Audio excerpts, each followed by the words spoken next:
Bonjour à tous. Une semaine d'actualité politique nationale qui se décrypte sur Ezel Télévision.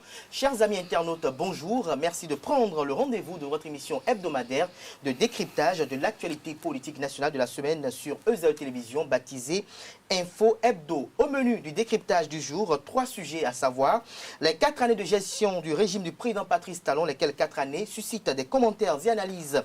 Au niveau des amis internautes, nous avons le processus électoral pour les élections communales de mai prochain qui est en cours. Les 5 partis politiques connaissent leur positionnement sur le bulletin unique. Pour le compte de cette élection, la Commission électorale nationale autonome Sénat a innové en choisissant des termes de campagne, à savoir liberté, égalité, tolérance, fraternité et paix. La candidature de Luc Atropo à Cotonou fait couler beaucoup d'encre et de salive. Un recours a été adressé à la Cour suprême contre la dite candidature. Nous en parlons ce matin sur Free Matin. Et si le temps nous le permet, nous essaierons de dire un mot sur l'apparition publique du président Patrice Talon lundi dernier, le lundi de Pâques, dans la ville de Cotonou. Et pour l'exercice du jour, chers amis internautes, je reçois pour vous Distel Amoussou. Il est consultant média communication, président directeur général de l'agence de documentation, de liaison et des services spéciaux ADLSS. Il sera avec Arimi Choubadé, analyste politique, chroniqueur politique. Et le troisième invité a pour nom Gilles Christ Chidi. Il est également analyste politique. Sans plus tarder, on les retrouve pour le décryptage.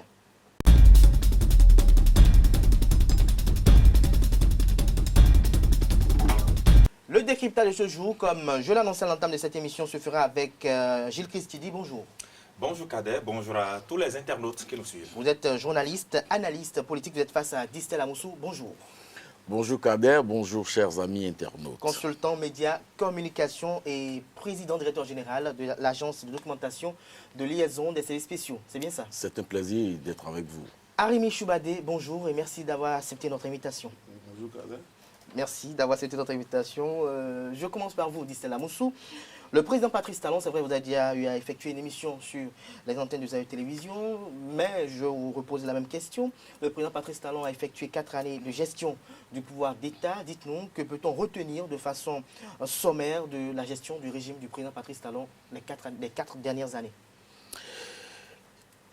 Qu'est-ce qu'il faut rajouter lorsque les structures compétentes, notamment la direction de la communication de la présidence de la République, avec beaucoup de professionnalisme, j'allais dire avec beaucoup de réussite, rendu compte dans tout le secteur de notre pays des prouesses portées par le programme d'action du gouvernement. Lorsque chaque ministre sectoriel passe depuis quelques jours sur les antennes dans un exercice de reddition de comptes, vous dire ce qui a été fait et ce qui se fait. Lorsque, au niveau de la santé, au niveau de l'éducation, de l'économie, au plan sportif, culturel, touristique, bref, lorsqu'on a fini de remuer, d'éventrer le sol bénin, d'y enfuir les éléments de constitution d'une base solide pour le socle du développement, et que le compte rendu est en train de se présenter, d'être présenté aux Béninois à travers cette période de semences. Lorsque le cocktail proposé par toute l'équipe de la direction de la communication, de la présidente de la République, se présente avec beaucoup de délices et beaucoup de goût, moi, je vais juste rajouter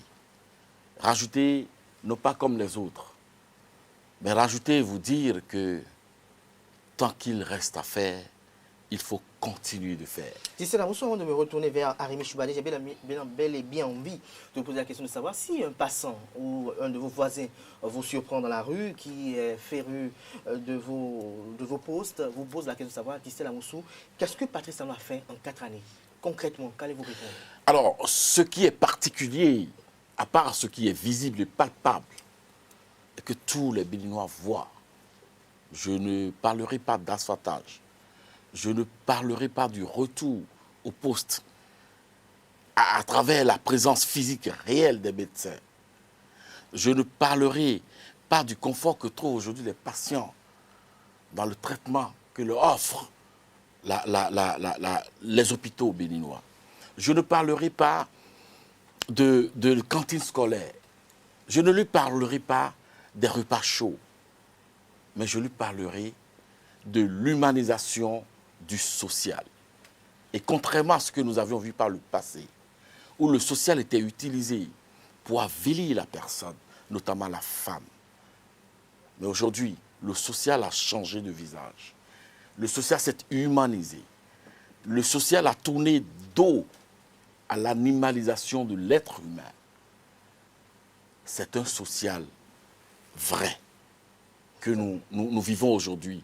Je vais, face à cet ami qui va m'interpeller, accentuer mon argumentaire sur la matérialité du social que nous vivons aujourd'hui. Vous vivez aujourd'hui. Arimé Choubadé, 4 années de gestion du régime du président Patrice Talon. Dites-nous, en tant que journaliste, en tant qu'analyste politique, dites-nous, quel bilan faites-vous à votre niveau? Très compliqué. Hein. Compliqué de faire un bilan? Je rassure mon ami Dissel, je ne suis pas son contradicteur, donc je le laisse. Vous avez vu tous les exercices qu'il a dû faire. Vous avez insisté plusieurs fois, donc il a dû faire un discours philosophique plutôt que de nous citer. Enfin, c'est de bonne guerre. Hein. Ce que moi, pour résumer, c'est en 4 ans, c'est beaucoup de peur. Hein. Vous connaissez aujourd'hui, si vous allez à une manifestation aujourd'hui, ils vous assurent que vous avez un gilet pare-balles. Hein? Ou si vous écrivez un truc sur votre page Facebook, il faut faire attention dans le choix des mots ou des trucs de ce genre-là. Hein? Pour moi, c'est... Maintenant, je laisse les spécialistes venir vous parler de comment, depuis 3 ans, les hôpitaux agréés pour faire la salaire gratuite ne trouvent plus les subventions. D'autres viendront vous parler certainement de ce qui se passe dans l'éducation, avec même la suppression de plusieurs groupes pédagogiques, hein, d'enseignants, de pénurie d'enseignants, etc. D'autres viendront vous parler certainement de ça. Ça, c'est pas moi je ne suis pas suffisamment outillé pour aller dans les détails, hein, mais c'est ce que tout le monde peut remarquer. Hein. C'est-à-dire qu'on a eu l'impression que la dépense sociale est comme une perte d'argent. Hein. On dit on a fait des économies. On n'évacue plus, il n'y a plus d'évacuation sanitaire. C'est de l'économie pour le pays. On ne donne plus l'argent aux hôpitaux qui font la césarienne gratuite. C'est de l'économie pour le pays. Les dialysés, voilà, en pointillés, c'est de l'économie pour le pays.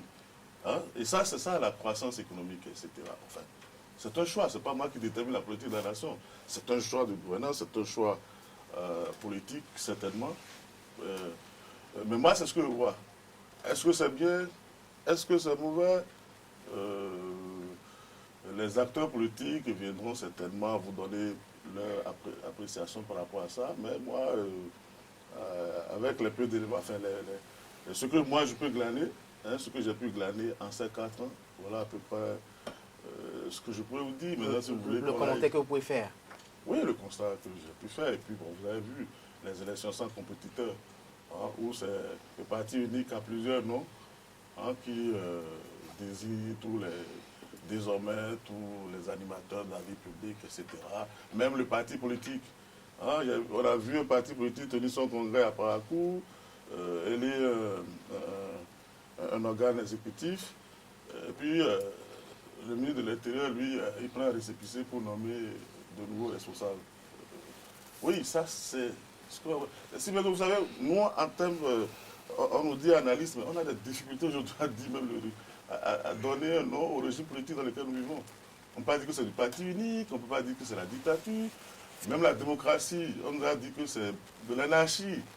On n'a même plus de repères. La conférence nationale, qui est le condensé d'abord de la décennie d'incertitude pour l'endemain des indépendances, puis les 17 ans de révolution, hein, la conférence nationale était un peu le condensé de tout ça pour la nouvelle orientation, séparation des pouvoirs. Mais on nous dit non, que c'est juste une réunion familiale, coquins, d'amis. Donc on n'a même plus de repères. On n'a même plus de repères. On ne sait plus dans quel régime politique on se trouve. On a révisé une constitution. Je vous en prie, ne me demandez pas de vous dire les grandes innovations de la nouvelle constitution parce que je n'en connais pas. Quand bien même je suis au fait de l'actualité politique depuis un certain nombre d'années. Voilà, donc nous sommes dans cette confusion des gens, nous sommes dans cette nébuleuse. Et c'est ça qui fait qu'aujourd'hui on se demande, mais 4 ans, c'est comme si c'était toute une éternité. C'était comme toute une éternité. C'est votre avis, vous l'avez partagé avec nous sur ce plateau d'Info Hebdo. Avant de me pencher vers Gilles Christier, j'ai bien envie de demander à Distel Amoussou si l'avis de réagir passe aux commentaires de Arimi Choubadé. Oui, les dépenses sociales ne sont pas des pertes. Non, c'est de l'économie. Et les dépenses sociales ne sont pas des pertes. Non, vous allez vous m'aider juste après l'émission pour mon hôpital de village à Abomey, pour les césariennes gratuites peut-être. J'espère que vous me ferez l'amabilité de me laisser vous accompagner. Non, j'ai le dossier dans ma voiture, il n'y a pas de problème. Commune, non, c'est un plaisir de retrouver mon cher frère Rémi. Ça fait plusieurs années qu'on ne s'est pas vu. Merci de nous donner l'occasion. Non, chers confrères, il faut plutôt parler aujourd'hui de la qualité de la dépense sociale. Et c'est là le point important qu'il faudra s'approprier. Nous parlons désormais de la qualité des dépenses. En gros, et comme vous évoquez, vous mentionnez les dépenses sociales, nous parlerons de la qualité des dépenses sociales. Est-ce que de 1900, vous convenez avec moi que de 1960 à 2020, aujourd'hui, s'il n'y avait pas eu cette décision, c'est que nous allons nous retrouver dans le cycle permanent de l'évacuation sanitaire, pour prendre l'exemple que vous citez. Est-ce que nous allons faire l'option de le faire encore, de faire les évacuations sanitaires encore pendant 10, 20, 30 ans? C'est une option. Mais le chef de l'État, élu par les Béninois, propose l'option de marquer un arrêt, de se faire des économies, de se doter de plateaux techniques adéquats, d'hôpitaux, à l'image des hôpitaux qui attiraient les autorités vers les évacuations sanitaires. Vous n'avez pas pu dire aux Béninois que les bénéficiaires de ces évacuations sanitaires n'avaient pas les mêmes statuts que ma tante de Diakotona, ni notre mémé. Qui a Boycon, oui, tout à fait. C'était plutôt les députés, leurs épouses, leurs maîtresses, leurs enfants, leurs familles. Il fallait avoir quelqu'un au berger pour en bénéficier. Pour en bénéficier. Cette ségrégation, cette discrimination sociale mortifère créait du tort à beaucoup plus de Béninois qu'elle n'arrangeait une catégorie de Béninois. Alors, le président Patrice Talon, son gouvernement ont fait l'option discutable, de bon droit, de marquer un arrêt, de se faire des économies et créer des hôpitaux de référence régionaux, sous-régionaux, pour susciter le mouvement inverse, amener par exemple les autres pays de la sous-région et de l'Afrique à venir désormais vers nous en fonction de ce que les nouveaux plateaux techniques vont offrir. Je dis sur les choix, je ne sais pas trop discuter. Parce que les options ne peuvent jamais attirer de façon universelle l'assentiment de tous les humains. Je vais vous revenir, dit Stella Moussou. Je vais vous revenir. Gilles Christ Tidi, vous êtes journaliste également, analyste politique. Quel regard portez-vous sur les 4 années de gouvernance du régime du président Patrice Talon? Bon, vous savez tout autant que moi qu'en si peu de temps, on ne peut pas bien faire un bilan très exhaustif de 4 années de gestion parce que beaucoup de choses se sont passées en 4 ans.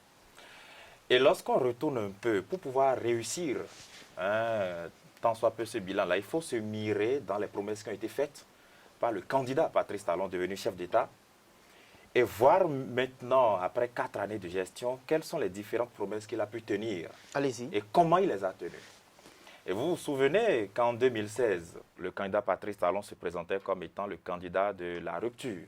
C'est-à-dire que quelqu'un qui était venu changer la donne par rapport à ce qui se passait dans le pays, sur tous les plans, puisqu'il suscitait beaucoup d'espoir. Il y avait une liesse populaire derrière lui, parce qu'il promettait une certaine réforme. Il a même dit que son mandat était un mandat de réforme. Et vous l'avez certainement entendu le 6 avril 2016, à l'occasion de sa prestation de serment, son discours d'investiture. Il a dit dans son discours d'investiture que son mandat est un mandat des réformes. Et on a eu l'occasion de le voir à l'œuvre, où il a fait des réformes dans plusieurs domaines. On a cité tout à l'heure certains domaines, et puisqu'on n'a pas ciblé un domaine précis, par exemple, vous savez, le domaine politique, enfin, sur le plan politique, il y a eu la réforme du système partisan. Et sur ce plan, par exemple, d'abord, avant que lui, il n'acte cette réforme, tous les acteurs politiques presque étaient d'accord sur le principe qu'il fallait réformer. Tout le monde était d'accord qu'il faut réformer. Lorsque vous voyez un peu sur d'autres secteurs, oui, il faut faire quand même une bonne gestion des ressources publiques, une gestion orthodoxe, pour limiter la corruption. Lorsqu'il l'a clamé au stade Charles de Gaulle de Porto-Novo pour dire « Je ferai de la lutte contre la corruption mon cheval de tous les jours, mon cheval de bataille de tous les jours ». Lorsqu'il a dit, vous vous souvenez de cette grande liesse au stade Charles de Gaulle. Et à l'œuvre, on l'a vu engager telle ou telle action certainement dans ce domaine. À l'arrivée, en tout cas 4 ans après, on se dit, sur le plan par exemple de la réforme politique, on se rend compte que oui, on a fait une réforme. On a fait peut-être le diagnostic selon lequel, et ça tout le monde était d'accord, que pour un petit État qui s'appelle le Bénin, dans l'Afrique de l'Ouest, avec le niveau de développement qu'on lui connaît, il y avait plus de 230 partis politiques au ministère de l'Intérieur, selon les chiffres officiels. Et on se dit, mais quel est ce pays-là où chacun devient président de parti politique, avec une formation politique qui n'est pas reconnue au-delà de son quartier et qui n'a peut-être pas de siège, qu'il faut qu'on change la donne. Thérapie, il faut alors qu'on puisse mettre des paramètres qui indirectement vont vous amener à vous regrouper, sans qu'on ne vous demande regroupez-vous.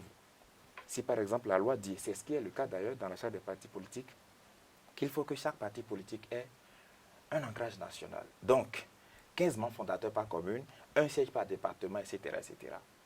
On se rend compte que très vite, des acteurs politiques se sont regroupés.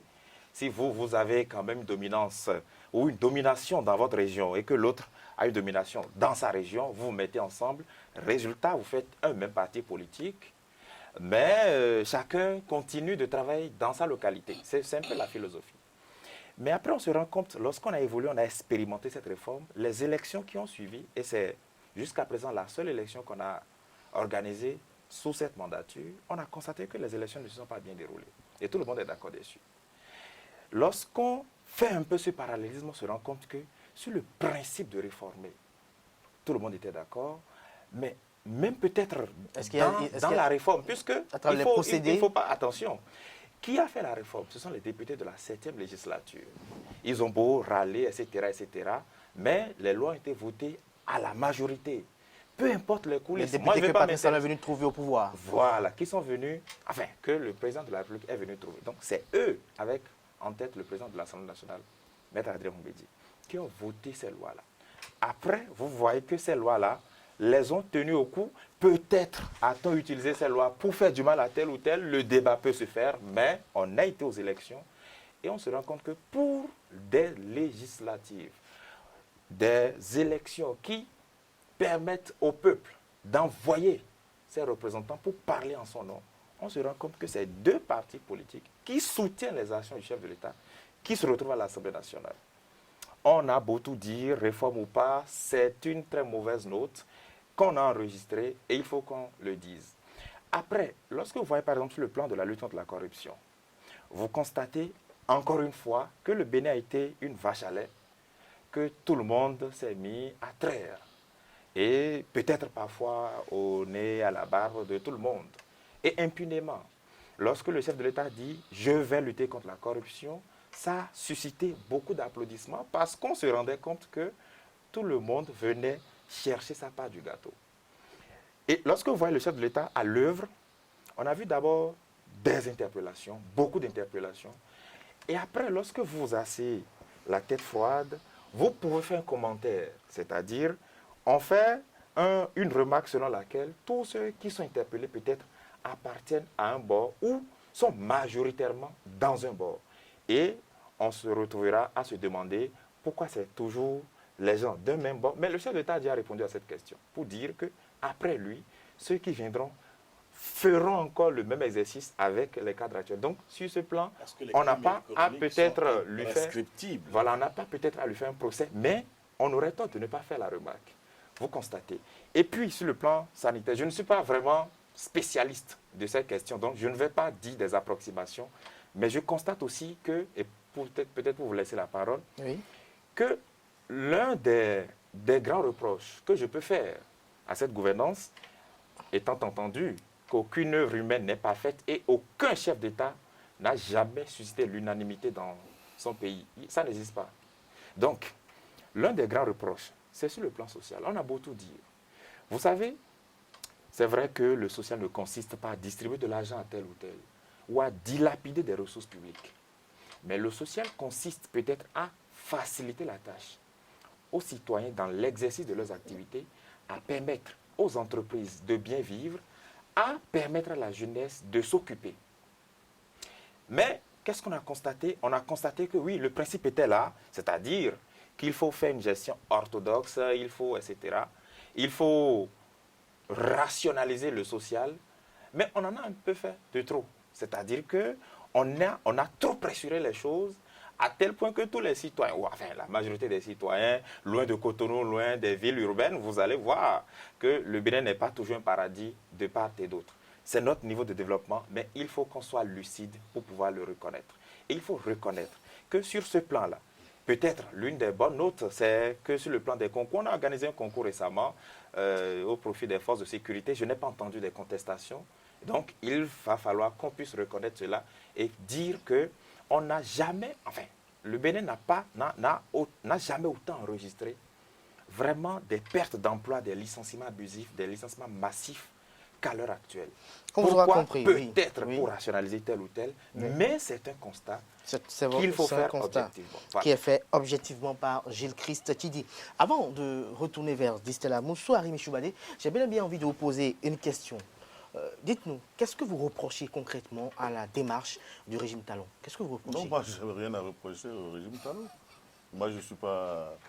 C'est le chef d'État qui définit la politique de la nation. Il exécute son programme. En tant que citoyen? Non, les citoyens que je suis, peut-être, je peux me plaindre de payer peut-être le péage 2 fois plus cher, de payer TVM que je ne payais pas, de voir, mais est-ce que les arguments, certains frères. Oui, mais est-ce que les arguments que le gouvernement attendez, oui, allez-y. Attendez, parce que vous m'avez interpellé, moi, individu, citoyen. Allez-y. Laissez les citoyens s'exprimer, c'est-à-dire des jeunes frères qui avaient quelques occupations, qui désormais sont à la maison et qui traînent tout le temps pour la pitance. Hein. C'est même plus pour on est venu encore beaucoup plus bas qu'auparavant. Hein, quand je circule pour aller à Porte-Nouveau, je voyais l'animation à Jeffa.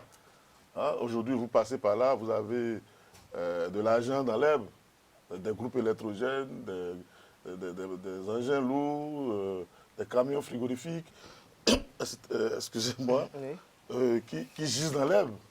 Hein, la radio Soleil FM, hein, qui est éteinte. C'est ce que moi, citoyen, je remarque. Mais est-ce que c'est pour reprocher? On nous a dit que c'est ça qui va nous amener à bon port. On a parlé de la qualité.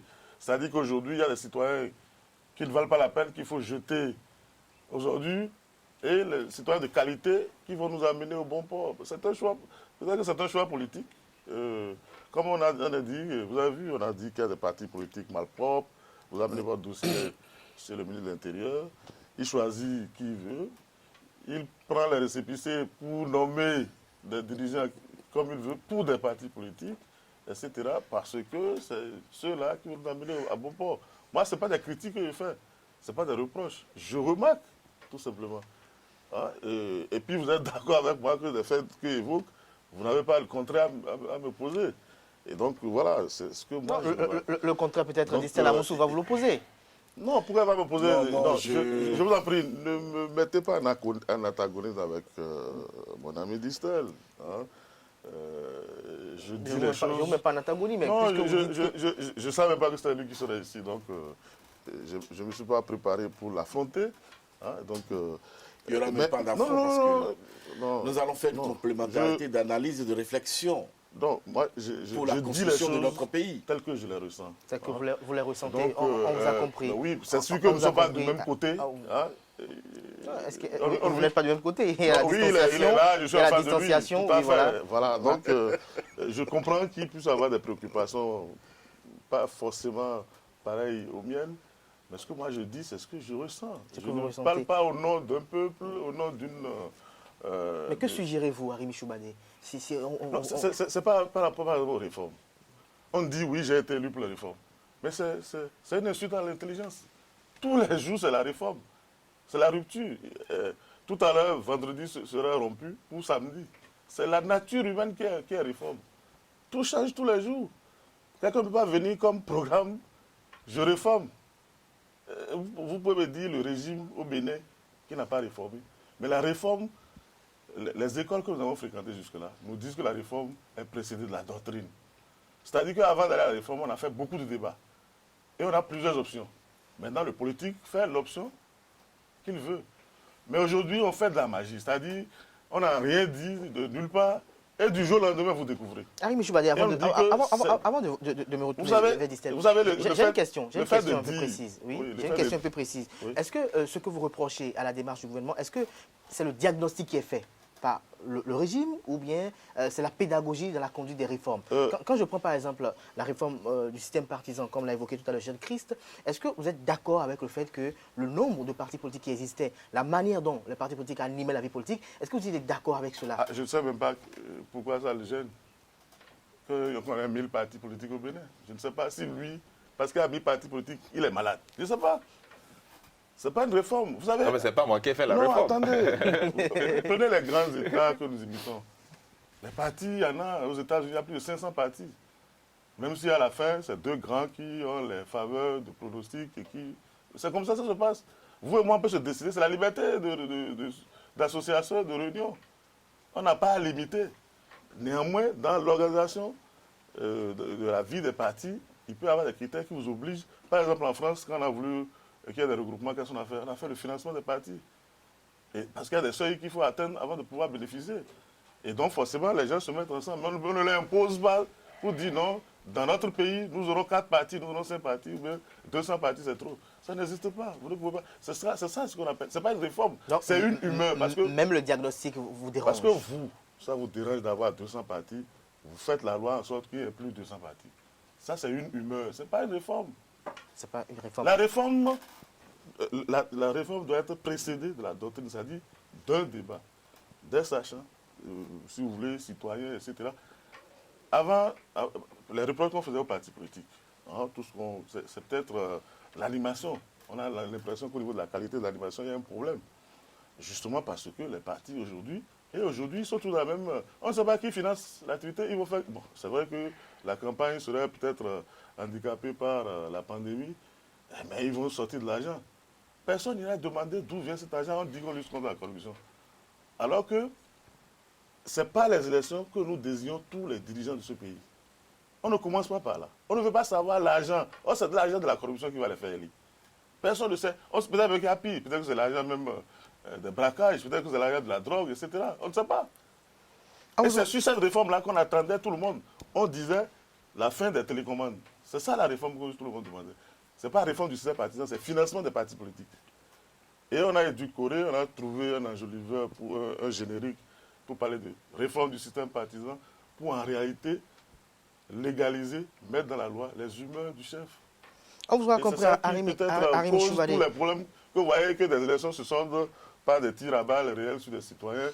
Et voilà. Distel Amoussou, est-ce que vous pensez, comme l'a dit Arimi Choubane, qu'il n'y a pas un débat entre technocrates qui est fait autour de certaines réformes pour qu'elles soient beaucoup plus efficientes et qu'elles soient en phase avec les desiderata des populations? Non, je crois que mon cher ami Arimi est dans la diversion. C'est un très bon communicant et je crois qu'il s'exerce à une Pourquoi vous stratégie parlez ce de moi matin. Pourquoi? Moi, je veux un sujet d'actualité. À une stratégie Parlez ce du sujet matin. d'actualité. Je ne comprends pas. On est quand même des amis ici. Moi, je fais de la diversion. J'ai l'impression que vous faites de la pitrerie. Et je ne veux pas le dire. Hein? Donc, parlez pas de moi, parlez de l'actualité, tout simplement. Alors, Dissela Moussou, allez-y. Non, il s'essaye à un exercice. S'il parle de moi, je suis de l'arrêter. Je ne suis pas un sujet d'actualité. Non, Dissela Moussou, bon, allez-y, Personne n'a parlé de personne. la qualité du citoyen ici. Personne n'a parlé de la qualité du citoyen et on a tendance à le mettre dans la tête des téléspectateurs, des internautes, comme si, en parlant de la qualité de la dépense sociale, je parlais de la qualité du citoyen et qu'il y a une catégorie de citoyens qu'il fallait mettre sur des tas d'immondices. C'est un jeu de communication que nous maîtrisons tous. Défaire la charpente argumentaire de l'autre à travers de petites causeries, de petites blagues, c'est l'art reconnu, en fait. Non, lorsqu'on parle de la réforme du système partisan, qu'on dit qu'il n'y a pas eu de doctrine avant, qu'il n'y a pas eu de débat avant la réforme, les téléspectateurs et les internautes savent que c'est une pure contre-vérité, parce que nous avons lu, écouté d'éminents professeurs,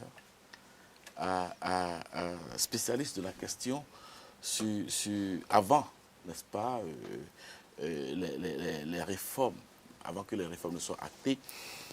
Nous avons lu et écouté la réaction des partis, des acteurs politiques eux-mêmes. Et je ne vais pas vous faire l'injure, vous, journalistes de télévision, de n'avoir pas reçu, n'est-ce pas, les sachants et les acteurs autour donc, des débats croisés sur donc, la réforme du système partisan. Donc dire qu'il n'y a pas eu de doctrine avant la réforme, les téléspectateurs vont conclure que c'était une contre-vérité. Le chef de l'État, le président Patrice Talon, a dit en langue à ses concitoyens, vous me permettrez de le répéter mot à mot, et je vous ferai la traduction. Rien à voir window, ni maoua, rien à voir window. Nous à window nous dormions na blodo.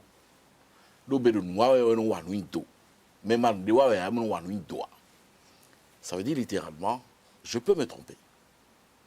Oui, lorsque je me trompe et qu'on me le fait savoir, je peux corriger. Je peux me tromper parce que je suis dans l'action. Il n'y a que ceux qui ne sont pas dans l'action qui ne se trompent pas. C'est dire quoi? Dire que dans le choix des options, il peut y avoir des erreurs. Nous ne pouvons pas nous attendre à l'unanimité parfaite, ou nous ne pouvons pas espérer fédérer, n'est-ce pas, toutes les chapelles ou toutes les obédiences autour d'une réforme. Parce que les réformes nous imposent l'éloignement de nos automatismes, de nos habitudes. Et nous savons qu'il y a des gens qui sont collés à leurs tics, à leurs automatismes, à leurs pratiques. Et lorsque vous préconisez, lorsque vous étiez candidat, d'opérer des réformes structurelles, et lorsque vous avez mis sur le tapis, en échangeant avec toutes les couches de notre pays, le candidat Patrice Talon, il faut le dire, le souligner, a été l'un des rares candidats à avoir rencontré de façon méthodique et pédagogique toutes les couches de notre société. En tout cas, des échantillonnages, n'est-ce pas, ciblés. Lorsque le candidat finit de dire ça, Et que nous réalisons qu'aujourd'hui, dans ce pays, lorsque tu touches à un denier public, tu vas en répondre. On ne peut pas me dire que la lutte contre la corruption a du plomb dans l'aile. Non. Ce qu'on va me dire, et je vous dirai que les saints doigts ne sont pas égaux, on va me dire qu'il y a de l'arbitraire pas dans la période ou par les acteurs qui sont touchés aujourd'hui. Que c'est des acteurs qui sont dans le camp de l'opposition. Je dirais soit. Heureusement que le président Bouni Yahi a porté l'imprescriptibilité, j'y arrive, des crimes économiques qui devient aujourd'hui une loi. Ça veut dire quoi? Ça veut dire que ceux qui se pensent aujourd'hui au parapluie ou à l'ombre du président Patrice Talon ou du gouvernement auront demain à répondre chacun individuellement de sa responsabilité de la gestion de la chose publique. Lorsqu'un enfant doit marcher et devenir homme, son premier pas, il le commence quelque part. C'est de l'arbitraire. C'est de l'arbitraire. Alors, nous allons mettre un terme à ce premier sujet. Gilles Christidi, oui, allez-y. Oui, il faut faire remarquer que c'est vrai, il y a eu beaucoup de choses positives et de choses négatives de part et d'autre. C'est ça même, la nature humaine. Mais vous savez, lorsqu'on se mire un peu dans cette gouvernance, on doit se dire quelque part, si Patrice Talon n'était pas venu au pouvoir, on n'aurait pas l'occasion peut-être de tirer certaines leçons qui, a priori, devraient permettre à l'électorat béninois de pouvoir mûrir davantage son esprit de casting lors des présidentielles. On a, j'ai l'impression, chaque fois voté avec des humeurs. Ah, on veut finir avec tel système. On n'analyse plus forcément celui qui arrive, qu'est-ce qu'il propose, quelle est sa force de frappe. D'écouter tout ce qu'il dit. Et ça, il faut le dire, c'est la faute des élites. Oui, ça, il faut le dire, c'est la faute des élites. C'est-à-dire que l'électorat béninois est là pour voter contre et non pour voter pour. Ça a été le cas en 2016. Et on a voté avec des humeurs, on s'est retrouvés sans pour autant faire attention à la direction qu'on veut prendre. Mais bon, après, lorsqu'on se retrouve avec des humeurs... Je vais dire simplement qu'on avait voté Patrice Talon dans un élan d'anti-yaïsme exacerbé. Oui, c'est de ça que je parle, justement. Alors, donc, on devrait se retrouver à mûrir. Vous savez, cherchez un peu des informations sur Patrice Talon. Moi, j'ai suivi la fois dernière sur une chaîne internationale un élément où on a fait sa biographie. Du début jusqu'à la fin, vous n'avez pas un élément qui prouve qu'il a milité de façon, en tout cas formelle, dans un parti politique. Il a eu telle société, il a fait telle société, il était dans tel domaine, Lorsque vous vous retrouvez à porter au pouvoir quelqu'un de ce profil, vous n'allez pas vous offusquer après. Qu'il soit capitaliste ou qu'il soit à la recherche effrénée du profit, il a appris à le faire. Et c'est toujours ça, les failles de nos systèmes. Vous avez, décidé d'opter pour un journaliste qui vient au pouvoir. Ce qu'il a appris à faire, c'est de l'information. C'est un exemple que je donne. Alors il vient, il fait avec ses défauts, ses qualités. On ne peut pas lui faire le procès parce que c'est pour ça qu'on devrait davantage il rendra heureux les journalistes. On devrait davantage travailler. Est-ce que c'est comme Tony Adjoumi, ceux pour qui nous votons? Le candidat est venu certainement avec sa tunique d'homme d'affaires. Et lorsque vous voyez un peu ces façons d'opérationnaliser ces réformes dans tous les domaines, c'est exactement le prototype du chef d'entreprise. D'un chef d'entreprise. C'est-à-dire, ici, on n'a pas le temps pour bavarder. On va y aller. On va y aller. On est là pour le travail. Or, gérer une entreprise n'est pas gérer un État. Et vous êtes d'accord avec moi, M. Distel Amosso. Tout le monde est d'accord. Lorsque vous êtes président de la République, vous n'êtes pas un chef d'entreprise. Ce qui est difficile à faire dans le cas d'espèce. Une petite question dans votre argumentaire. Gilles Christidi, dites-nous, qu'est-ce qui fait quand même qu'à l'avenir, on observe que les entreprises privées sont plus performantes que le secteur public? La rigueur. Mais justement, la rigueur. La rigueur. Je suis peut-être d'accord. Les entreprises, mais ça dépend du domaine que vous choisissez. Ça dépend du domaine. Mais peut-être dans certains domaines, effectivement, on sait que dans le secteur privé, ça tourne beaucoup plus que dans le secteur public. Pourquoi? Parce qu'il y a quelqu'un qui est là, qui met de la rigueur. Je vais vous licencier si vous ne travaillez pas. C'est souvent ça dans le secteur public. Je vais vous licencier. Et vous avez certainement constaté que Non, même pas. on l'a Il y a transposé l'obligation de résultat. Oui, mais on l'a transposé. Parce que le chef d'entreprise ne t'a pas recruté. On va laisser Le Christ chef pour d'entreprise finir. ne t'a pas recruté parce que tu portes de beaux costumes.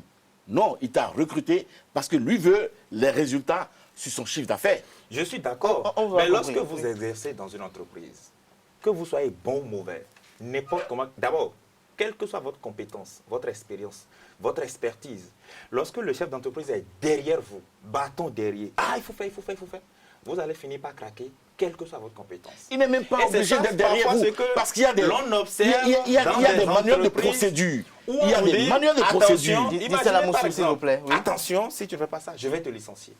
Le simple fait d'entendre le mot licencier ou je vais te virer, par exemple, au lieu de dire, mais et si tu faisais tel, par exemple, parce que vous avez, et puis la façon dont les gens gèrent leurs entreprises, ce n'est pas toujours la même procédure. Il y a des gens qui ont des managers qui vous parlent, qui vous coachent. Ce n'est pas toujours le cas partout.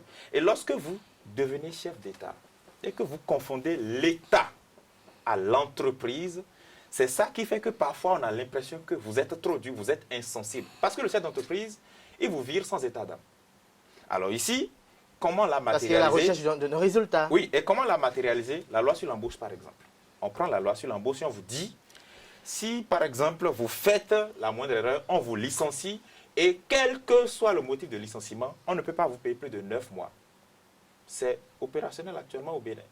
Pourquoi? Parce que c'est tellement, on est dans cette logique de, oui, obligation de résultat, et donc, il faut mettre une pression terrible. Oui, il faut travailler. Dernière question d'accord. à vous, Il Gilles faut- Christi. il faut que Dernière les question, gens dernière question produisent, pour mais qu'on il faut puisse qu'ils soient évoluer, en puisqu'il y a confiance. quelque chose qui nous attend encore. Mais dites-nous, quand vous regardez avant 2016, avant l'avènement du président Patrice Talon, Oui. quand vous allez, puisque vous payez des factures, quand vous rentrez Oui. dans l'administration publique, est-ce que la manière dont se portait cette administration publique, est-ce qu'elle vous agréait? Non. Et qu'est-ce qui était opportun de faire? Non, mais je ne sais pas où vous me conduisez. Vous êtes en train de me tendre, de me poser une peau de banane. Non, du tout pas, puisque vous estimez, C'est une question fermée, quoi.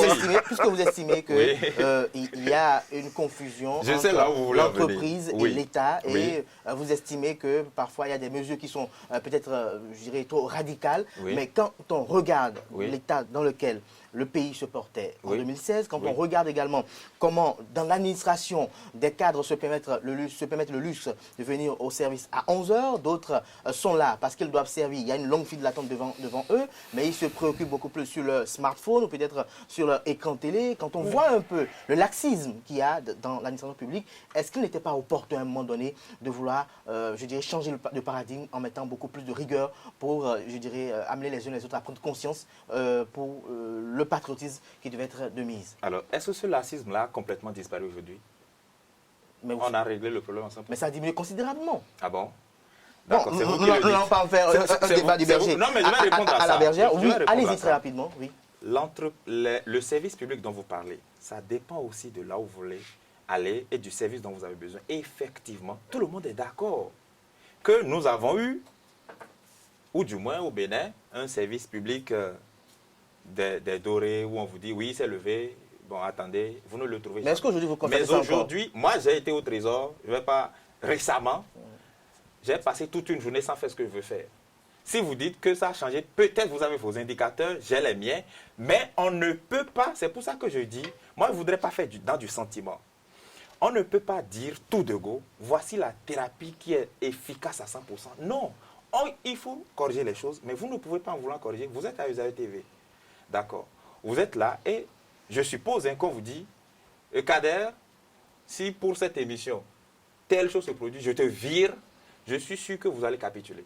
Merci à vous, Je Gilles suis du Christ domaine. Chidi. Vous Alors, êtes c'est journaliste, pareil exactement analyste dans beaucoup de politique. domaines. Nous allons évoluer un J'aurais peu vraiment voulu dans le développer débat. C'est vrai, davantage. les 4 années de gestion du président Patrice Talon, il y a beaucoup de choses à dire, puisque c'est dans beaucoup de secteurs et dans beaucoup de domaines, mais nous allons évoluer dans ce débat puisqu'il y a eu des commentaires autour de cette gestion au cours de cette semaine. On ne pourrait pas faire Info Hebdo sans quand même émettre quelques commentaires au sujet. Arimi Choubadé, le processus électoral, vous avez tout à l'heure commencé à commenter un peu l'organisation des élections sous le régime du président Patrice Talon.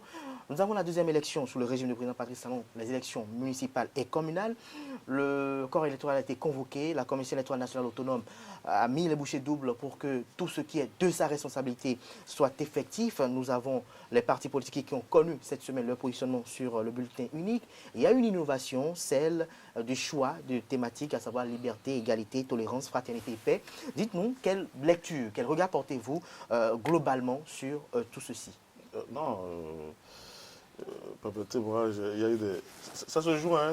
On est dans le domaine des élections, il y a eu un glissement, on a dit oui, l'homme d'affaires, le style, Patrice, la campagne. D'abord, il faut rappeler que le style, la campagne, c'est moins du cadre de l'électorat.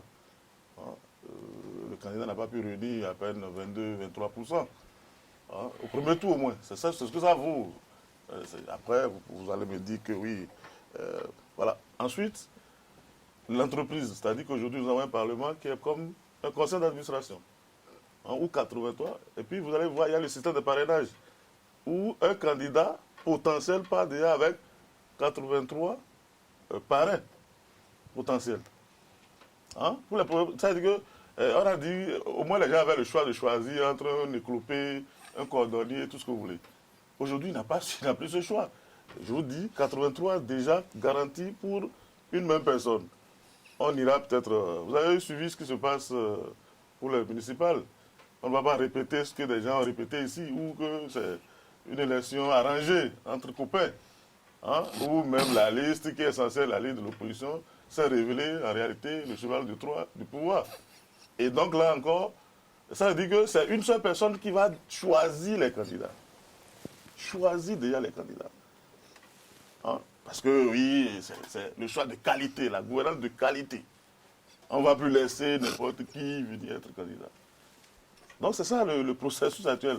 Et quand vous revenez au processus, vous allez voir que c'est le parti unique à deux noms là, que vous appelez UPBR, ce sont eux qui ont contrôlé le processus jusque-là.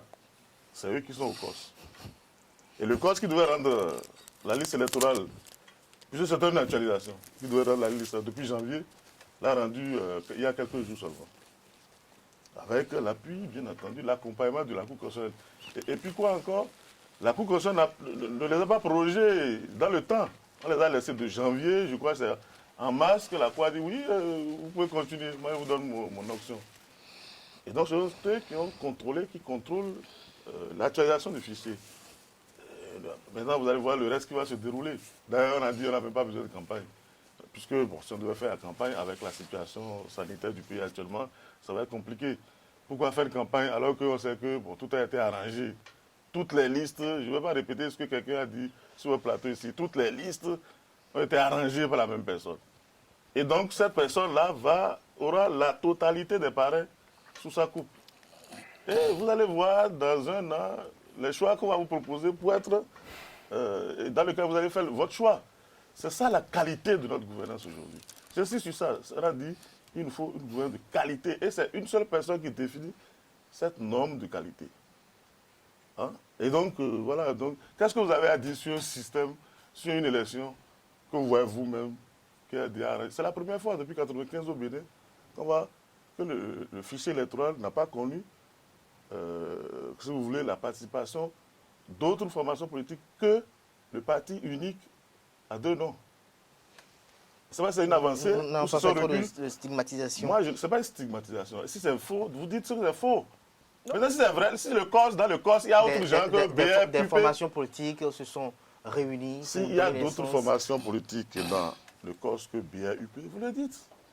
Tout simplement, si vous ne pouvez pas le dire, bon, vous me laissez continuer. On vous aura compris. Là, c'est de l'actualité, c'est sur la table, comme vous le dites. Tout le monde le sait. Et c'est la première fois depuis 1995. En 1995, on avait dit non, ce ne sera plus le pouvoir seul qui va gérer le fichier électoral. Et c'est là qu'on est rentré dans la formule du Sénat que tous les pays de l'Afrique ont copié plus tard. partout aujourd'hui, vous entendez parler de commission ou de...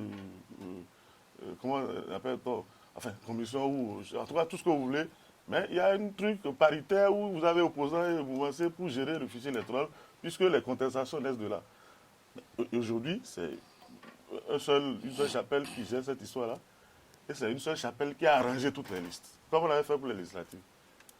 Maintenant, je ne sais pas quel est l'enjeu là maintenant pour que moi, enfin, c'est vrai, il y a des experts ici plus outillés que moi pour faire ce débat-là. Mais franchement, moi, je ne sais pas ce qu'il faut dire sur des élections arrangées à l'avance. Hein? Distel Amoussou, votre commentaire au sujet du processus électoral en cours? Oui, avant de revenir et répondre à votre question et faire mon petit commentaire par rapport à la caricature que je viens d'enregistrer. Et comme quelqu'un m'a dit de ne plus parler du dialogue, c'est un grand ami, et j'adore son style et son art du débat, mais il refuse de ne pas le mentionner, c'est dommage, il me prive de plaisir. Mais qu'est-ce qu'il y a un problème avec lui? Il y a un problème avec lui? Non, on va un peu plus sérieux. Non, un peu plus sérieux. Alors, Distel Amoussou, oui. Non, il y a eu un glissement. Il faudrait que je rectifie. Je rectifie. Le président Patrice Talon, oui, a un profil de manager. C'est un chef d'entreprise accompli. Ah, bon, Qui a donc mis son expertise, son savoir-faire au profit de son pays. Ce pays qui lui a tout donné d'ailleurs, et il le dit. Ce n'est pas pour autant qu'il faut croire ou insinuer qu'il confond, n'est-ce pas, l'entreprise, le management de la gestion de l'entreprise au management de la gestion d'un État. Sauf qu'il est utile de relever que le bien ne fait pas du mal et que ce qui est utile, producteur pour l'entreprise, peut être expérimenté dans le public. Et d'ailleurs, à plusieurs endroits, le Bénin a été obligé de faire appel à la méthodologie utilisée dans le privé pour parvenir à des résultats. Et le dernier exemple que nous allons expérimenter dans les tout prochains jours en fonction de la dernière décision du Conseil des ministres, c'est de mettre l'expertise, n'est-ce pas, la méthodologie de réussite des écoles, des établissements privés au profit du public. Nous sommes à Esaïe ici. Votre promoteur, M. Clément Adéchian, a fait ses preuves, n'est-ce pas, vu la taille de son université aujourd'hui, vu la taille des activités connexes qui développent autour. Si demain, l'État a besoin de cette expertise de qualité au profit du public, on ne saurait parler d'une mutation, une transmutation de l'entreprise au public. Savoir tirer profit de la qualité, d'où qu'il soit, quelle que soit son origine, au profit du développement du Bénin, n'est pas une mauvaise chose en soi. Vous m'avez interrogé sur, sur le processus électoral en cours. Que cela soit clair, je l'ai toujours dit sur votre plateau, je ne suis pas un acteur politique. Je ne suis ni PRD, ni UDBN, ni BR, ni UP, ni FCBE, ni Moël Bénin, ni PER, ni père, ni mère. Je ne suis non, il n'y a pas un parti politique maire. Il n'y a pas de maire. Bon, peut-être que c'est en gestation. Peut-être que c'est en gestation. Je ne suis pas un militant. Je ne suis pas un acteur politique. Je refuse d'être un acteur politique. Un militant. Parce que la façon de faire la politique au Bénin ne me convient pas. C'est-à-dire le fonctionnement des partis politiques ne me convient pas encore. Je peux changer d'avis demain. Je continue de croire que ce que nous avions eu jusque-là était des boutiques politiques. Mais il y a la réforme, non? Je continue de croire que ce que nous avons connu de 1990 en tout cas, à là, étaient des boutiques politiques. C'était des clubs qui étaient liés au destin d'un individu. C'est pour ça que facilement on pouvait dire PRD de Rumbedi, Maintenant, c'est tout. RB de Soglo. Actuellement, c'est l'institution qui est aux ordres de l'individu. Avant, c'était un parti politique. Hein? Maintenant, c'est toute une institution qui dépend d'un individu. Grâce à la réforme, bien entendu. Je disais donc que le militantisme tel que c'est acté aujourd'hui ne me convient pas. Sauf qu'il est facile de relever qu'aujourd'hui, il devient plus difficile de parler de Moël Bénin, de Jacques Ayadi, parce que je considère que ça va être une injure pour les cadres qui l'entourent. Ce n'est plus facile aujourd'hui de dire UP de Bruno Amoussou, parce que ça va être un déchirement. Tout le monde sait qui est le ça va être un déchirement. Tout le monde sait le vrai patron. Ça va être un déchirement au niveau des leaders de la centaine ou la triple centaine de partis politiques qui s'est retrouvé au sein de l'UP. Il serait plus facile aujourd'hui de dire BR de Abdoulaye Tchane, parce que tous les leaders qui ont conduit leur troupeau vers ce parti ne vont pas partager cette conception. Alors, je voudrais me donner le temps et convier les Béninois à réellement instaurer au sein de ces partis politiques le fonctionnement, le format indiqué pour un parti politique. J'ai entendu un discours tout à l'heure en face de moi où on a dit qu'il fallait, n'est-ce pas, discuter autour du financement des partis politiques. Je dis, pour moi, c'est classique. Un parti politique, c'est des militants, c'est des cotisations, c'est des dons, c'est des legs, si vous voulez faire le débat, c'est des structurations. Jamais. Vous ne verrez ça jamais nulle part. Vous ferez... Le parti politique n'est pas une association. Vous aurez votre temps de réaction. C'est moi qui ai parlé de financement. Vous ferez un plateau spécial. Oui. Vous ferez un plateau spécial. Vous ferez un plateau spécial pour ce débat. Un parti politique n'est pas la propriété des membres de ce parti. J'espère que vous serez disponible. Donc, il n'y a pas de souci. Donc, vous prenez le Parti socialiste en France, les cotisations des membres, c'est 5% du budget. Il y a donc cotisation. 5%. Oui, c'est 5%. Mais j'ai dit, un parti politique. Non, c'est juste pour Monsieur Arimi, vous pouvez m'écouter. C'est juste pour avoir le droit de parler au sein de ce parti politique. Monsieur Arimi, Monsieur Arimi, vous pouvez m'écouter. Arimi Choubadé, nous allons vous inviter pour une émission spéciale sur le financement des partis politiques. Je répète, vous allez beaucoup plus en parler. Gilles Christ est impatient. Je n'ai pas fini, s'il vous plaît. Oui, allez-y. Je persiste et je signe. Un parti politique, c'est des militants. C'est des cotisations, c'est des dons, c'est des legs. Non. Je persiste et je signe. Oui, maintenant, je finirai mon développement en disant ceci. Le processus électoral tel que organisé par la Sénat, en fonction de son agenda,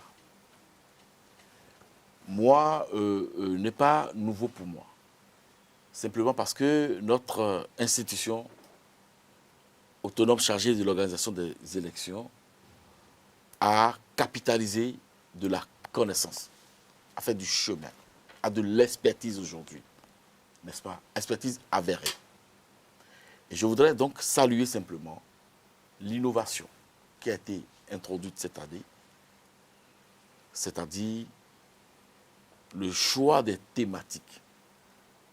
Au plan sociologique, c'est des thématiques qui souffrent de carence, n'est-ce pas, d'intégration au sein de la masse. Si les partis peuvent travailler autour de la promotion de ces thématiques, ce serait une bonne chose. Mais je voudrais souhaiter également que le pouvoir puisse doter, n'est-ce pas, la Sénat de moyens conséquents pour faire face à l'organisation pratique de ces élections en période de crise sanitaire. De crise sanitaire. Parce que Gilles Christi dit, c'est une donnée qui viendra certainement faiblir les choses. Gilles Christine. Faiblir le taux de participation. Il faudrait, n'est-ce pas, considérer ça comme un défi à relever. On vous a compris. Gilles Christ.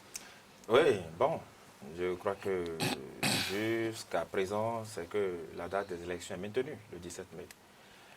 Dans un contexte de crise sanitaire mondiale, bon, le gouvernement a décidé même que les campagnes électorales aient lieu par voie médiatique, plutôt que par des meetings politiques, certainement pour éviter les attroupements. On verra comment ça va se passer. C'est une nouvelle expérience que les partis politiques vont faire. Et ça va peut-être permettre à tous de tester. Est-ce que ces systèmes-là où les partis utilisent les médias pour communiquer, est-ce que ça marche? Et puis, est-ce que dans ce contexte où on enregistre une peur bleue suite à ce virus, est-ce que les gens vont vouloir sortir? On verra. On verra. Mais parlons des thématiques qui ont été choisies par la Sénat, savoir liberté, égalité, tolérance, fraternité et paix. Est-ce qu'il n'y aura pas, à un niveau donné, une certaine, je dirais, confusion au niveau des leitmotifs des partis politiques qui ont déjà leur propre idéologie? Ça a été moi, mon cas, par exemple, quand j'ai vu le spécimen. Je me suis dit, est-ce que tel parti a opté pour tel leitmotiv, telle idéologie? Bon. Si la Sénat a innové en y mettant ces mots, certainement, pour cultiver ces valeurs, la paix, la tolérance, etc., peut-être qu'on aurait pu les mettre en bas du spécimen de façon rectiligne. Non, je crois qu'il faut lever l'équivoque, en fait. Il faut dire autre chose. C'est-à-dire au moment où on mettait les chiffres. Hein, les partis politiques ou les candidats eux-mêmes se développaient déjà des thématiques. Quelqu'un qui avait occupé, je crois, la 9e place dans ce pays, et nous avait dit qu'il était l'avant-centre. Quelqu'un qui avait occupé la 10e place dans ce pays, nous avait dit qu'il était le buteur. Nous avons connu ça. C'est-à-dire, même sans les thématiques actuelles, les partis politiques avaient cette manie-là de Ils avaient cette manie, c'est votre constat. Mais Gilles Christine, dans le cas d'espèce, est-ce que, quand on connaît un peu le caractère pervers des acteurs politiques, est-ce qu'ils ne vont pas instrumentaliser ces thématiques-là? Est-ce qu'ils ne vont pas instrumentaliser cela pour des règlements de compte politiques sur le terrain? Bon, peut-être bien. Dans tel parti, il n'y a pas l'égalité. Regardez, ils ne prônent pas la liberté à ce niveau. Ils ne sont pas fraternels à tel endroit. Ils ne sont pas en paix. Non, je ne sais pas. On verra. Mais encore une fois, je ne sais pas. La démonstration ou l'explication qu'il vient de donner, je n'en ai pas trouvé la substance. Peut-être qu'il va. Oui, c'est-à-dire que lorsque la Sénat met par exemple paix au niveau du logo d'un parti politique sur le spécimen. Non, c'est-à-dire que c'est... Vous avez réagi tout à l'heure. Non, juste une clarification. Oui. Au fait, les thématiques n'étaient pas collées au logo. C'était des thématiques qui étaient sous des cadrans, des cadres, des casiers. D'accord? C'est comme au tirage au son, on pouvait mettre 1, 2, 3 sur chaque bout de papier. Oui. D'accord? Et lorsque le représentant du parti va tirer, par exemple, au lieu de 1, tire fraternité, on loge son logo dans le casier équivalent. C'était pas... c'était complètement arbitraire, c'était de l'innovation, c'était au même moment pour, n'est-ce pas, faire de la sociologie politique sur nos populations, en fait. Ben d'accord, je vois, moi je ne savais pas comment ça avait été fait. Ce n'était pas des thématiques attribuées d'office au parti, non. Bon, on verra. Je crois que la Sénat, je compte sur le confrère Georges Ochéré, je crois que la Sénat sera obligée de communiquer autour de cette innovation pour qu'il n'y ait pas de quiproquo. On verra l'usage que les partis politiques en feront, étant donné d'ailleurs que les campagnes vont se dérouler dans un contexte particulier. Justement, parlons de ce contexte particulier des campagnes électorales. Dites-nous, est-ce que vous avez déjà une idée de comment se déroulera cette campagne dans les médias? Non, j'attends de voir. J'ai eu vent de ce qu'un parti politique est en train de vouloir opter pour créer des chaînes YouTube, par exemple, pour avoir la capacité ou la facilité de faire passer des messages. Mais encore une fois, si par exemple un parti politique se dote d'une chaîne YouTube, combien de Béninois en âge de voter ont la capacité d'aller sur Internet? Et quels sont les moyens de téléchargement? Voilà, est-ce qu'ils ont de l'argent pour acheter des forfaits tout le temps, pour aller télécharger des vidéos, des pages? Ça va être... Non, ça va activer les moumous. Bon, on verra. On verra. Arimi Choubadé, vous êtes Ça va rejoindre. acteur, acteur politique, analyste politique, j'allais dire, toutes mes excuses. Vous êtes communicant également. Dites-nous, on parle de campagne... C'est quoi, il n'était pas acteur politique? On parle de campagne électorale. Laissez-le nous expliquer. On parle de campagne électorale dans les On ne peut pas médias. dire des choses sur un plateau et laisser passer. Non, je demandais. Non, il dit C'était qu'il est une mon ami. confusion.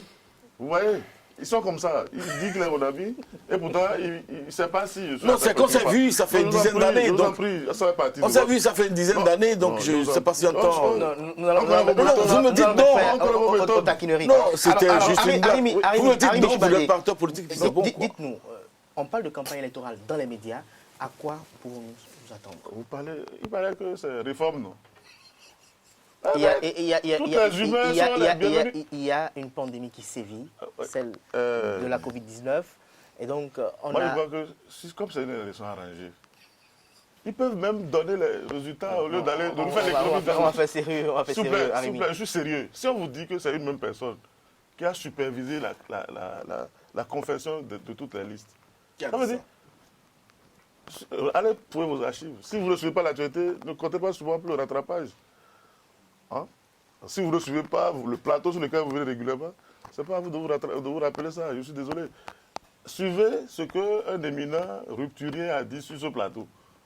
Que la même personne a arrangé toutes les listes. On peut nous faire l'économie d'un vote et donner les résultats directement. Si les partis sont d'accord, où est le problème? Puis c'est ceux qui vont en compétition. Si on donne les résultats que les partis sont d'accord pour dire oui, nous on n'a pas d'objection, on peut nous faire l'économie même d'aller utiliser, gaspiller nos mots pour dire de suivre une campagne. Et puis, ils n'ont pas eu besoin de Covid pour faire les... Combien de pourcents ils ont trouvé? 24% la dernière fois. Donc, voilà, donc, ils ont des réformes. Vous allez en avoir de plus belles et de jour en jour. Et donc, maintenant, s'il y a des slogans, on nous dit qu'il y a trop de partis et que les bulletins uniques sont saturés. Maintenant qu'ils ont réussi à sélectionner que quelques-uns, ils ont trouvé que le bulletin unique n'est pas suffisamment saturé. On ajoute encore des trucs dessus pour faire réforme. Il n'y a pas de problème. On est obligé de boire le calice jusqu'à la lie. Distella Moussou, par réforme, Arimi. Distella Moussou, on parle de campagne électorale dans les médias. Dites-nous, en tant que consultant médias communication, à quoi pouvons-nous nous attendre? Oui, je voudrais souhaiter simplement à ce niveau que les professionnels des médias soient à la hauteur. C'est un appel historique, n'est-ce pas? Et c'est une épreuve qui fera date. Et je sais pouvoir compter sur les professionnels que vous êtes et que les partis politiques en lice ne vont pas. Encore en activité. On ne va pas fermer votre chaîne. Voilà. Donc les professionnels encore en activité que vous êtes, c'est juste pour la beauté du débat. Distella Moussou, allez-y, s'il vous plaît. Donc, non, c'est de bonne guerre. Non, je sais pouvoir compter sur les professionnels, n'est-ce pas, des médias, à répondre, n'est-ce pas, à cet appel historique. C'est vrai. C'est vrai qu'il y aura un peu d'obstruction, de bouchons sur la toile les prochains jours, parce que chacun ira de ses initiatives et chacun ira de ses moyens. Et dans tout ça, je voudrais insister sur la qualité du travail. Je voudrais compter sur les professionnels des médias à pouvoir offrir les meilleures prestations pour que demain, les acteurs politiques ne confondent pas les activistes aux professionnels des médias. Parce que les activistes vont trouver du job, ils seront beaucoup sollicités et la concurrence donc sera rude et sans merci avec les professionnels des médias. Et vous êtes obligé de jouer votre survie pendant ces élections. Je sais que vous avez les profils appropriés, les techniciens de qualité pour accompagner efficacement, de façon professionnelle, les partis politiques. Parce que lorsque vous n'allez pas réussir ce que je ne vous souhaite pas, Et les lendemains, n'est-ce pas, de ces élections ne seront pas très heureux pour les professionnels des médias. Pour les professionnels des médias. Alors, nous sommes presque à la fin de cette émission. Je m'en voudrais de mettre un thème à cette émission sans que vous puissiez réagir sur ces deux sujets, à savoir la candidature de Lucas Tropo à Cotonou et également un tout petit commentaire sur la dernière apparition publique du président Patrice Talon au volant de l'une de ses Mercedes lundi de Pâques dernier. Alors, je me retourne vers vous, Gilles Christ Tidi. Lucas Tropo, candidat à Cotonou, dites-nous quelle appréhension en faites-vous? Bon, je risque de vous décevoir parce que c'est un... Appréciation, j'allais dire. C'est un candidat comme tout autre. Moi, ça ne me fait ni chaud ni froid. Et bon, si, encore une fois, je trouve que ça se joue à deux niveaux. D'abord, premier niveau, le parti politique. Est-ce que le parti a voulu le positionner à tel endroit? On a vu qu'il a été positionné. Donc, ça veut dire qu'au niveau du parti, il y a eu des lobbying qui ont été faits. Moi, ce n'est pas mon problème. Deuxième niveau, c'est l'électorat. S'il est sûr qu'à Cotonou, il sera porté, parce que c'est une question très délicate là. On ne sait pas jusqu'à présent quel est le fief de qui actuellement avec les nouvelles donnes. Plus personne n'a de fief. C'est lorsque des élections auront véritablement lieu, dans un contexte, je vais dire, où les gens se sont vraiment exprimés de façon massive, que nous verrons qui a encore quel fief au Bénin. Bon, il peut toutefois surprendre, mais moi je n'isole pas un candidat pour l'apprécier de façon particulière au détriment de tel autre. Je vois, voilà, ça ne me fait ni chaud ni froid. Ni chaud ni froid.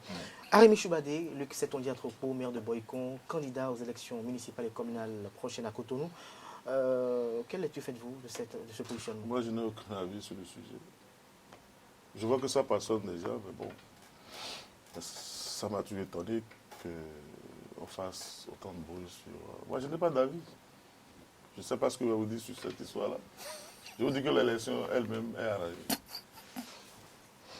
Le reste, ça dépendra de celui qui tire les ficelles, de placer qu'il veut là. Distel Amoussou.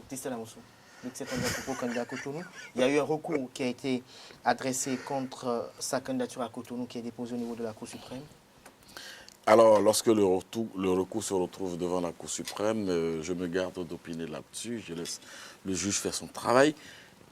Je ne voudrais pas non plus opiner sur la candidature de Luc à Tropo. Je ne voudrais pas parler de son parti politique parce que je n'ai pas connaissance de l'ouverture de la campagne électorale. Donc je ne voudrais pas me retrouver en porte-à-faux contre la législation. Mais je voudrais parler de l'homme Luc Setondia Tropo. L'homme que j'ai côtoyé, j'ai eu cette chance de côtoyer depuis l'enfance. Oui, depuis l'enfance. Nos parents étaient amis. Donc, je le connaissais très bien. Je ne serais pas objectif, vous comprenez, sur mes appréciations sur Luc Setondia Tropo. Mais retenez avec moi simplement que c'est un homme de qualité. Qualité dans le partage, l'humilité, la remise en cause permanente de soi. C'est un homme qui aime les défis, qui aime grandir. Alors, ça peut sur la campagne, hein? Non, je ne parle pas du candidat, je parle de l'homme que j'ai fréquenté, Oui. Je ne parle pas de son parti politique, je ne l'ai même pas appelé maire, mais je l'ai appelé Luc Setondia à Tropo. Et j'ai dit que nos parents étaient des amis.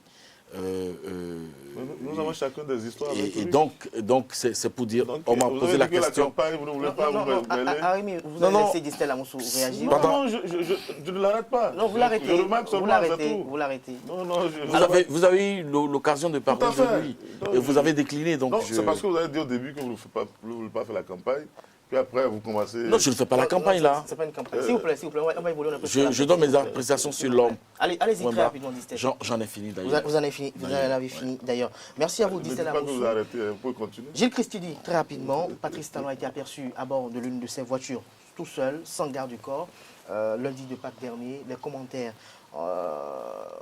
enjaille de part et d'autre sur les réseaux sociaux. Donc, estiment qu'il n'était pas avec le masque de protection, il n'avait pas mis la ceinture de sécurité. Vous, quel regard portez-vous sur cette sortie du président Patrice Talon et dans le fond, est-ce que Patrice Talon avait besoin de mettre son masque de protection? Est-ce qu'il avait besoin de mettre sa ceinture de sécurité?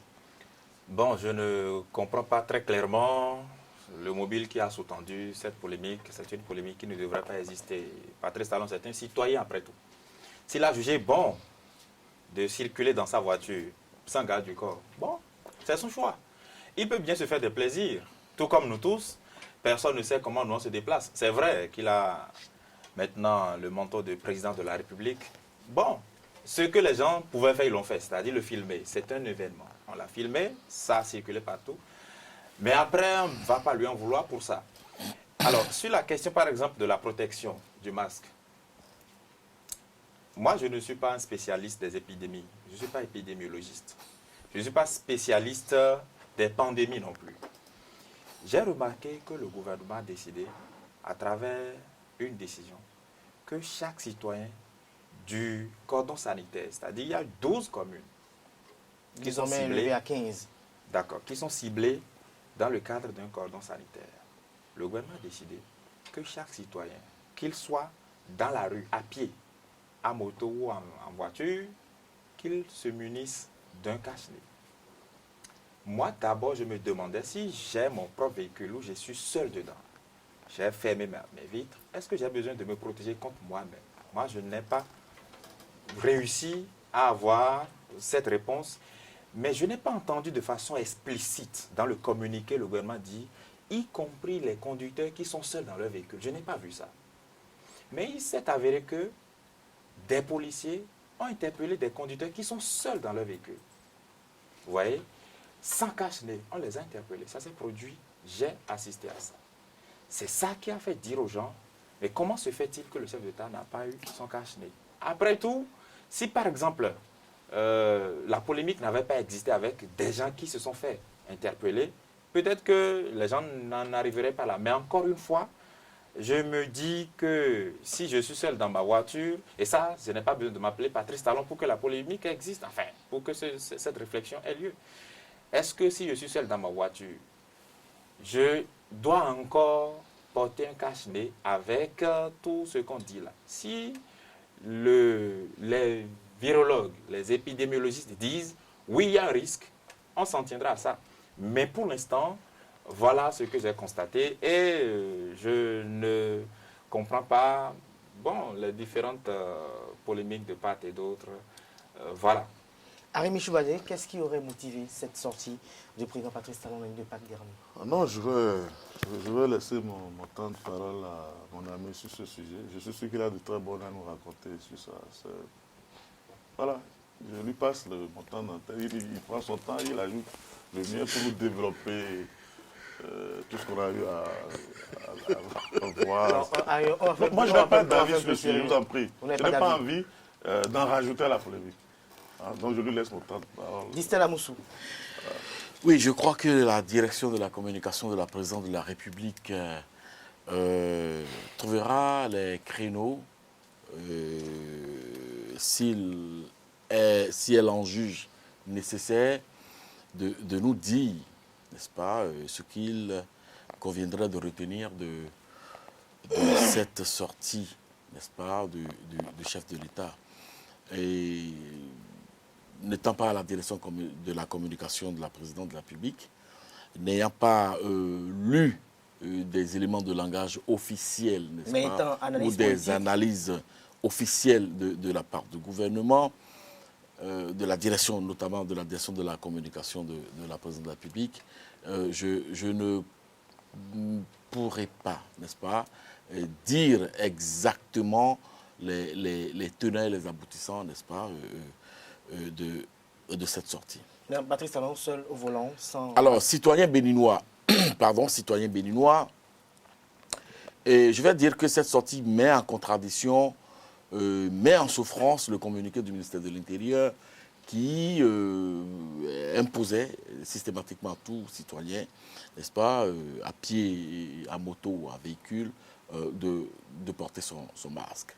Et cela interpelle, n'est-ce pas, le sérieux de nos cadres, l'efficacité de nos cadres et l'abnégation au niveau de nos cadres, n'est-ce pas? Je crois que ceux qui ont rédigé ce communiqué devraient être en train de se mordre les doigts, n'est-ce pas, face à cette sortie du chef de l'État.